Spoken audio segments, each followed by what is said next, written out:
একটু সামনে সবাই। আমার জীবন দেবতা পরম দয়াল শ্রী ঠাকুরের চরণে শতকোটি প্রণাম। তার লীলার সঙ্গিনী জগৎপতি শ্রী বলভাজ্যের শতকোটি প্রণাম। আচরণ দেবী দেবীর চরণে শতকোটি প্রণাম। ঠাকুরের প্রতি প্রত্যেকের পরিবারের প্রতি সবাইকে প্রণাম। উপস্থিত আমাদের সদ্য দেবতিক দেবতাগণ এবং সদ্য সব ভক্তমন্ত্রী বৃন্দ সবাই চরণে প্রণাম এবং আনন্দিত জয়গুলি জানাচ্ছি। আজকে যে মহাসমারোহ চলছে পরম পিতার জন্ম উৎসব আমরা 3টি মন্দির ধরে প্রতিপালিত করছি। অবাক লাগে যে এত সুন্দরভাবে এতগুলো লোক একত্রিতভাবে কোনো গণ্ডগোল নেই, কিছু নেই, সকাল থেকে এতক্ষণ পর্যন্ত এই সবই পরম পিতার দয়া। আজকে এই পৃষ্ঠপোষণ করার পরেই আমাদের চলছে মাতৃশ্রদ্ধা। দাদারা মায়েদের একটাই নির্দেশ দিয়েছে কি করে সংসারকে সুখী করা যায় এবং তার জন্য আমাদের যা যা করণীয় সেটা আমরা জগৎজনী বড়মার কাছ থেকে দেখেছি তার আসলে আর আমাদের নারী মেয়েকে মাধ্যম দেখেছি যেটা ঠাকুর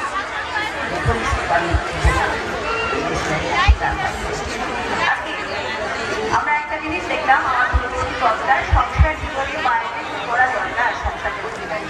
তবে একটা জিনিস দেখলাম আমরা অনেক কিছু জানি ঠাকুরকে নিয়ে কোনো কিছু এই গার্হস্থ্য জীবনকে সুখী রাখার জন্য আমরা প্রত্যেককে সচেষ্ট হয়ে উঠি।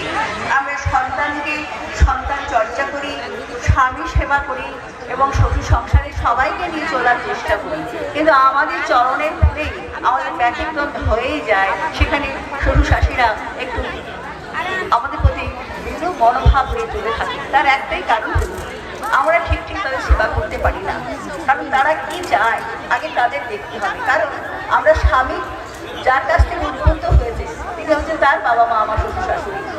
স্বামীর কথা মতো তিনি আমাকে নিয়ে গেছেন তার নিজের জন্য, সংসারে সবাই সেবা করছে।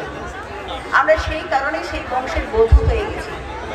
আজকে আমাদের শিক্ষার্থীরা যদি বাবার বাড়ি থেকে শিক্ষা না নিয়ে যেতে পারি, শ্বশুর কোলে গিয়ে আমি আমার স্বাধীনভাবে চলার চেষ্টা করি, সেখানে কিন্তু ব্যতিক্রমটা হয়। আর সেই ব্যতিক্রমটা যাতে না হয় তাই আমরা আমাদের সন্ততিকে আনয়নের পূর্বেই তাদেরকে ঠিক ইষ্ট অনুগত কীভাবে চলার চেষ্টা করবো সেটা আমরা সচেষ্ট হয়ে উঠি। কারণ আমি যদি সৎসঙ্গী বাড়ির মেয়ে হই, আমরা যেটা অদীক্ষিত বাড়িতে মেয়ের বিয়ে হয়, প্রথমেই আমাদের লক্ষ্য হবে আমি সংসারটাকে আপন করবো কী করে। সেখানে প্রথমে একটু হয়, কিন্তু আমার ভালোবাসা, আমার সেবা, আমার সাহচর্যের মধ্যে সেই পরিবারটাকে আমি আপন করে নেব। সে শ্বশুর শাশুড়ি যতই বিরূপ হয়, বিদ্বেষ ভাবাপন্ন হয়, তথাপি তার মনোরঞ্জন করা যায়, কারণ তিনি তো মা। আমি সেবা করতে করতে মায়ের অন্তর বলবেই। অত প্রত্যেকে আমি সচেষ্ট হব যদি আমি ইষ্ট প্রাণের প্রাণদার সহিত তাদেরকে সেবা করি। আর সবথেকে হচ্ছে আমাদের সন্ততি জন্ম হওয়ার পরেই তাদেরকে কি করে ইষ্ট পরিচালিত করব। শুধু মায়েরা আমরা প্রথমেই চেষ্টা করব আমি কি করে নিজের হব, আমি কি করে ঠাকুরের হব, আমার চলা বলা করাগুলো কি হবে, ইষ্টমুখী যে মঙ্গলমুখী হবে কিনা। তখন আমরা হয়তো ভাবি আমরা তো ঠাকুর নিয়ে চলি, আমাদের প্রতিটা কর্ম তো ঠাকুরের যা যা বলা রয়েছে, কিন্তু আমার কর্মের মধ্যে ত্রুটিটা কোথায় আমরা হয়তো বুঝতে পারি না। তখন আমার শ্বশুর শাশুড়িকে সেইভাবে আমার পরম পিতার চরণে চালিত করতে হবে। দেখবেন তখন আমার সন্ততিরাও ঠিক দেখবেন আমার মা বাবা কীভাবে চলছে। সকালবেলা উঠে ঠাকুর প্রণাম করা, সঙ্গে সঙ্গে আমাদের ইষ্টবিধি প্রদান করার মধ্যে আমরা পরে আবার প্রণাম করে প্রার্থনা করি। প্রার্থনা করার পরে আমরা সবাই ঠাকুর প্রণাম করে আবার গুরুজনদের প্রণাম করি। তারপর ছেলেমেয়েরা আমাদের দেখা দেখি তারাও ঠাকুর প্রণাম করে গুরুজনদের প্রণাম করি। এই যে শিক্ষাটা, এই শিক্ষাটা কিন্তু পরম্পরায় চলে আসে। আর সেই শিক্ষাটার মাধ্যমে, সেই দেখার মাধ্যমে সন্তানরা সেইভাবে মানুষে উঠে, সেইভাবে চরণে চলে। কারণ ঠাকুরের কথা যে যাদন কখনো পিঠা যায় না, আগে যাদন করবো আমার সংসারকে, আমার পরিবারকে, বাইরে থেকে করা যায় না। আমার সন্তান পরিবেশ সবাই যদি আমরা ইষ্টমুখী চরণে চলি, তাহলে পরিবেশ আপনা হতেই ভাববে যে এই বাড়িটা ওদের ঠাকুরের দিকে। তাই আজকে চলছে দুবেলা ভোরবেলা উঠে যখন প্রার্থনা করি শঙ্খ ধ্বনি দিয়ে, তখন ওরা সচেষ্ট হয়ে যায় আজকে এতটা সময় হয়ে গেছে। শাক না বাঁধলেই ভাববে যে ওরা হয়তো বাড়িতে নেই। প্রতিবেশীরা কিছু না করলে অন্তত এইটা জানবে প্রার্থনা হয়নি যখন তাহলে বাড়ির দিকে নেই। তো এই যে একটা ইন্ডিকেশান ওরাও পায়, ওরা আস্তে আস্তে সচেষ্ট হয়ে ওঠে। তা আজকে আমরা প্রতিপক্ষকে সচেষ্ট করবো মায়েরা আমার সন্ততিকে মঙ্গলের পথে কী করে রাখা যাবে। আর পূর্ববর্তী বক্তা মা যেটা বললেন বিবাহ সংস্কারটাকে আমরা কীভাবে করবো। ঠাকুরের তো অনেক ধরনের বিবাহ সম্বন্ধে অনেক বই পুঁথি বেরিয়েছে, বিবাহ প্রধারণা, তারপরে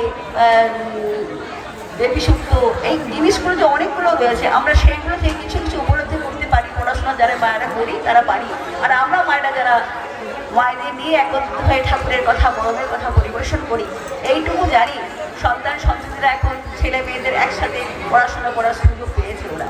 আর প্রতিপদ থেকেই জানি যে সন্তান সন্ততিরা একে অপর করে আসক্ত হবেই।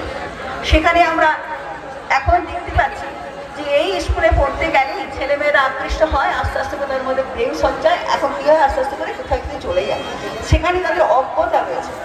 আজকে শুধু মা বাবারা আমরা যদি সবাই সচেষ্ট হই, আমার ছেলে মেয়েকে প্রথম থেকেই গল্পের ছড়ে বলতে হবে আমরা এই বর্ণ, এইভাবে আমাদের গোত্র, ঠাকুরের এই বিধানগুলো দেওয়া রয়েছে, আমরা সেইভাবে চলব। ঠাকুরকে কীভাবে ভালোবাসবো, তার পথে কীভাবে তাদেরকে চালিত করবো, সেটা প্রত্যেক মায়েদের দায়িত্ব হয়।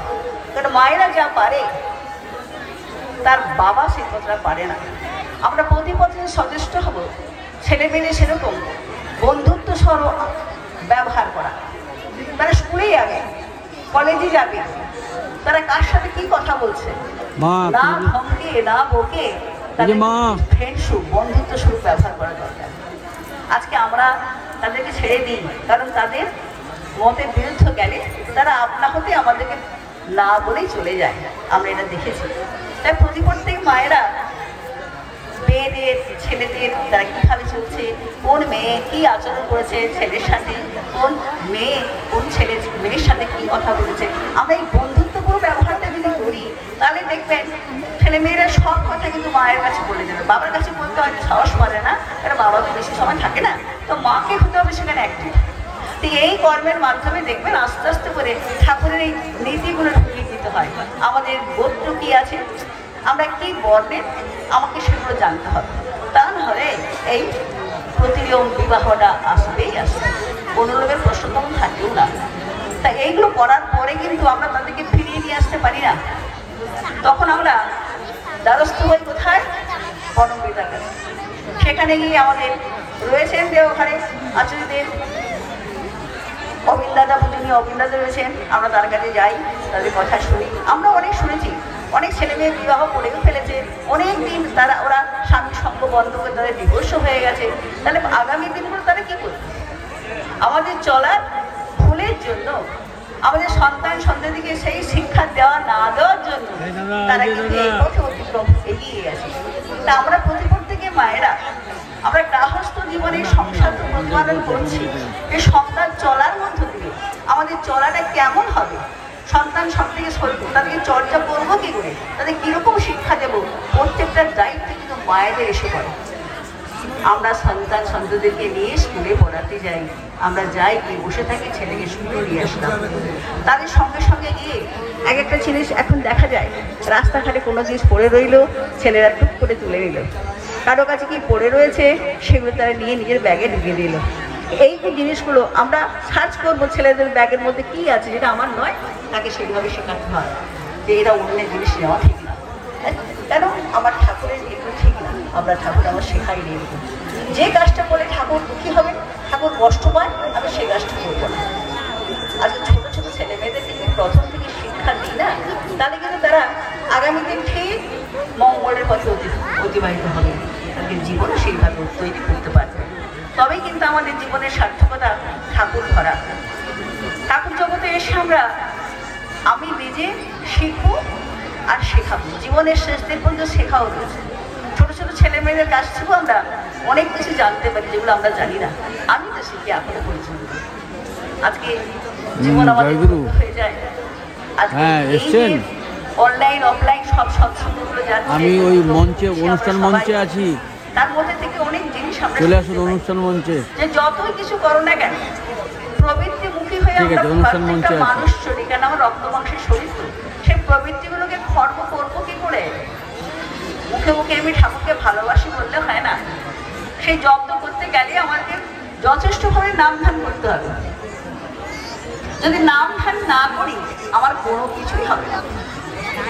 আর সর্বাগ্যে আমরা সকালে ইষ্টবিধি প্রদান করি, সবাই আমরা ইষ্টবিধি করি, তাহলে এতগুলো দীক্ষা ছেড়ে যায় কেন? বলে আমাদের কিছুই হয় না। যারা বলে ঠাকুর ধরে কিছুই হয় না, তারা আদতে কোনো ঠাকুর ধরে। এখন একটা কথা আমি যতটুকু শুনেছি শিখেছি যে ইষ্টপতি প্রদান করবো অনুরাগের সহিত। অনুরাগের সহিত ইষ্টপতি প্রদানের মাধ্যমে সারাবার নাম ধান একটু পড়ার পরে ঠাকুরকে আনয়ন করলাম, ইষ্টপতি প্রদান করলাম, তারপর বসে নাম করি, তারপর প্রার্থনার সময় হয়েছে। ঠাকুর সদা জাগ্রত আমার অন্তরে থাকবেই, আর তাকে নিয়ে চলা, তাকে খুশি করা আমাদের জীবনে ধর্ম। আর আমার চলন যেটা হচ্ছে আমার পরবর্তী সন্তান সন্ততিরা সেইভাবে চলবে, কারণ এটা হচ্ছে আমাদের জাগরণ। প্রত্যেকটা দাদা মায়েরা আমরা জাগরণ করি নিজেকে আগে, তারপর অন্যকে জাগিত করাই। তা আজকে আমাদের লক্ষ্যটা সেইটাই, আমরা নিয়মিত নাম ধ্যানের মাধ্যমে থেকে আমার সংসার, সন্তান সন্ততি, পরিবেশ পরিজন সবাইকে নিয়ে সচেষ্ট হব ইষ্টপথের যাত্রী। আমরা সবাই চাই আমার জীবনের একটা উদ্দেশ্য ঈশ্বর প্রাপ্তি হওয়া। তাই ঈশ্বর প্রাপ্তি হতে গেলে আমাকে এই পথটা অবলম্বন করতে হবে, আর যেটার মধ্যে লুকিয়ে গেছে এই নাম ধ্যান। আর সব থেকে আমি নিজে একা বাঁচবো না, সবাইকে নিয়ে বাঁচতে হবে। আর ঠাকুরের কাছে কিছু চাইতে গেলে নিজ নিষ্কাম প্রার্থনা করতে হয় যে অপরের মঙ্গল কামনায় নিজ মঙ্গলের বসতে। আমরা ঠাকুরের কাছে অনেক কিছু চাই, আমার ছেলে বড় হবে, ডাক্তার হবে, অমুক হবে, কুসুর হবে, সবই হবে, হয়েও যায়। ঠাকুরের তো সব কিছু হয়ে যায়। তো আমরা এইভাবে যদি অন্যের মঙ্গল না কামনা করি তাহলে কিন্তু আমরা কিছুই করতে পারবো না। পরম বেদনা শ্রীচরণে সবাই মঙ্গল কামনা করে আমি শেষ করছি। আর এইটুকু আবেদন যে মায়েরা আমরা প্রতিপত্তিকে সচেষ্ট হব, পরম পিতাকে মাথায় নিয়ে চলতে, তারই বিষয়ে অহংকার করব। টাকা পয়সা গহনা গাড়ি সন্তান সন্ততি নয়, আমরা পরম পিতার সন্তান, এই গর্বটাই যেন আরো করতে পারি। জয় গুরু, জয় গুরু।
वंदे पुरुषोत्तम, वंदे पुरुषोत्तम।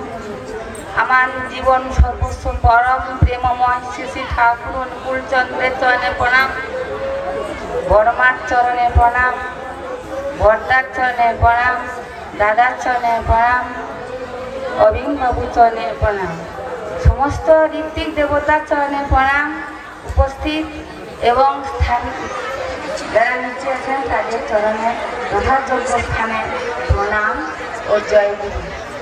আমাকে কিছু বলার জন্য বলে আমি তো কিছু কোনোদিন বলিনি, তবুও নিজের কথাটা একটু যা জানি সংসারে এই কথাটা বলছি যে আমরা ছিলাম অন্ধকার, কিন্তু আলোর পথ পেলাম। আলোর বলে 3টি নীতি আছে, 5টি: যজন, যাজন, ইষ্টভৃতি, সস্তয়নী আর সদাচার। যজন যাজন মানে করো, হও, পাও। ইষ্টভীতিটা আমাদের নিয়মিত প্রত্যেক দিন ভোরে করতে হবে, বাসি মুখ হাত ধুয়ে কাপড় পরে প্রত্যেক দিন আমাদের করতে হবে। করার পর আমাদের কি পালনীয়, যে আমাদের শ্বশুর শাশুড়ি সবাইকে নিয়ে প্রার্থনা করতে হবে। প্রার্থনা করার পর আমাদের ভূমিষ্ঠ প্রণাম করতে হবে। এই ভূমিষ্ঠ প্রণাম সবাইকে বড়দের করতে হবে, ছোটরাই দেখে দেখে শিখবে। এইটা হচ্ছে ঠাকুরের নীতি। ঠাকুর আমাদের দিয়েছেন কেন না, এইটা করলে, আমরা প্রার্থনা করলে আমরা ছোটরা সবাই শিখবে, গুরুজনদের প্রণাম করতে শিখবে, ভূমিষ্ঠ প্রণাম করতে শিখবে। এবং একদিন আচার্যদেব বলেছিলেন যে সব চাষ করলেন কিন্তু প্রণাম চাষ করলেন না। এইটাই হচ্ছে আমাদের আদর্শ। আমরা হচ্ছি সব জায়গায় যেতে পারি না, তাই মায়েদেরকে এটা শিখতে হবে। আমরা যে পুজো করি, ঠাকুর হচ্ছে আমাদের পুরুষোত্তম, তাই ঠাকুরের সঙ্গে সব দেবতা রাখা উচিত নয়। তাই আমরা ঠাকুরের সঙ্গে কাছাকাছি পাশাপাশি রাখতে হবে। তাই মায়েদের উচিত আগে প্রণাম, সকালে উঠে প্রণাম, তারপরে শ্বশুর শাশুড়িকে সেবা করা। তারা কি খাবেন তাদের আমাদের জিজ্ঞেস করতে হবে। সব জিজ্ঞেস করে বাড়ির সংসারের সমস্ত কাজকর্ম সব দেখাশোনা করতে হবে। তা যদি কোনো দিন শ্বশুর শাশুড়ি খারাপ হয়, তাদের আমাদেরকে বুঝিয়ে দিতে হবে। আমরা এমন কাজ করব যেন আমাদের প্রতি কোনো ভর্সনা না রাখে। যদি কোনো বকে, যদি কোনো খারাপ কথা বলে, তবে আমাদের ঠাকুরের নাম করতে হবে, আমাদের বুঝিয়ে দিতে হবে যে সত্যি আমাদের কথাটা ভুল। কিন্তু আমরা এই ঠাকুর পুজো করি, অনেক মায়েরা দেখি যে ঠাকুর পুজো করার পর প্রসাদগুলো রেখে দেয়, কিন্তু সে প্রসাদ সারাদিন থাকে, সে ভোগটা তারপরে যথাযোগ্য স্থানে সেটা আমরা করতে চাই না। আমরা মায়েরা লক্ষ্মী, তাই মায়েদেরকে বুঝতে হবে যে এটা আমাদের করা উচিত না। মারা হচ্ছে আসল। মা যদি না এসব করে, তাহলে বাচ্চা কাচ্চা বৌমা আরে সব মেয়েরা কি শিখবে, কি দেখবে? তাই জন্য আমাদের উচিত, আমার ঠাকুর বলেছেন বিবাহ সম্পর্কে কি ভালোভাবে বলেছেন যে বর্ণবংশ বিদ্যা এসব বিষয়ে বড় না হলে কোনো নারীর পক্ষে স্বামীকে বরণ করা সম্ভব নয়। তাই ঠাকুর বলেছেন আদর্শ নারী হতে হলে মেয়েদেরকে আগে শিখতে হবে, এই কথাগুলো আগে ভাবতে হবে, স্বামী দেবতাকে জাগাতে হবে, ঠাকুরের নিয়ম নিষ্ঠা জাগাতে হবে। আমরা বাজার গেলে আগে বলে দিই যে এটা নিয়ে আসবে, বাজার নিয়ে আসবে, আমরা খাবো, কিন্তু না, আমাদের বলতে হবে আমরা সদস্য 4 জন, মায়েদেরকে জাগ্রত হতে হবে যে আমরা হচ্ছে 4 জন সদস্য নয়, আমাদের ঠাকুর হতে 5 জন। এই ঠাকুরের জন্য আগে প্রসাদ, আগে ভোগ নিয়ে আসতে হবে। নিয়ে এলে আমরা সেই ভোগগুলোকে সমস্ত জিনিস ধুয়ে সেগুলো রাখতে হবে। মিষ্টি হলে ধোয়া তো সম্ভব নয়, তাই ঠাকুরের জন্য আগে রেখে দিতে হবে। সেটাই হচ্ছে মায়েদের কর্তব্য। মায়েরা যদি এইসব না করে তাহলে আমরা শিখবো কি করে? বৌমারা শিখবো কি করে? মেয়েরা শিখবে কি করে? তাই আমরা এই যে রান্না করি, নামের মাধ্যমে রান্না করতে হবে। সেই নামটা হচ্ছে মশলা, সেই নাম যদি না করি তাহলে কোনো সবজি, কোনো তরকারি কোনো ভালো লাগবে না। এটা হচ্ছে নামের মাধ্যমে রান্না করি, এটা হচ্ছে সাত্বিক রান্না। সেই রান্না যে খাবে তার শরীর মনে সব রকম ভালো আসবে। তাই আমরা রান্না করতে গেলে কথাবার্তা বন্ধ করে আমরা রান্না করব। যদি কথা বলি অনেক রকমের মনের মধ্যে কত রকমের কথা আসে, সেইগুলা করলে, সেই রান্না খেলে মানুষের শরীর খারাপ হয়। এই রান্না করার সময় আমরা কাপড় ছেড়ে পা হাত ধুয়ে রান্না করতে হয়। এই রান্নাটা খেলে খুব ভালো হবে, আমাদের শরীর খুব ভালো থাকে। প্রতিলোম ঠাকুর বলেছেন প্রতিলোম বিবাহ অনুলোম বিবাহ। আমাদের বিবাহটা যেমন তেমন করলে হবে না, সেই প্রতিলোম বিবাহটাকে আমরা অনুলোম বিবাহ করি। যদি আমাদের উচ্চ বংশের মেয়ের সঙ্গে যদি নিম্ন বংশের মেয়ে বিবাহ হয়, উচ্চ বংশের ছেলের সঙ্গে যদি নিম্ন বংশের বিবাহ, সেটা হচ্ছে অনুলোম বিবাহ। এটাই ঠাকুর চেয়েছেন। মায়েদেরকে, মায়েরা সব জায়গায় যেতে পারে না, তাই মায়েদেরকে এই যে আমাদের মাতৃ সম্মেলন করি, এটা মায়েদেরকে বলতে হবে, মায়েদেরকে বোঝাতে হবে যে আমরা যেন ভালোভাবে শিক্ষা দিই, শ্বশুর শাশুড়িকে ভালোভাবে রাখতে পারি, গুরুজনদের ননদ দেও সবাইকে যেন ভালো রাখতে পারি। যখন বর্মা এইরকম করেছিলেন, সবাইকে খাওয়া দাওয়া শেষ করে কিন্তু মা আগে পরে খেতেন। এইভাবে আমাদেরকে চলতে হবে। আমরা 10 দিক লক্ষ্য করে 10 দিক সবাই বজায় রেখে আমাকে চলতে হবে। একটা গান আছে না, জাগো লক্ষ্মী মায়ের দল, তোমরা না জাগলে মাগো দেশের অমঙ্গল। আমি এই বলে শেষ করছি, আর কিছু বলবো না। জয় গুরু। জয় গুরু। বাহ, সুন্দর বক্তব্য।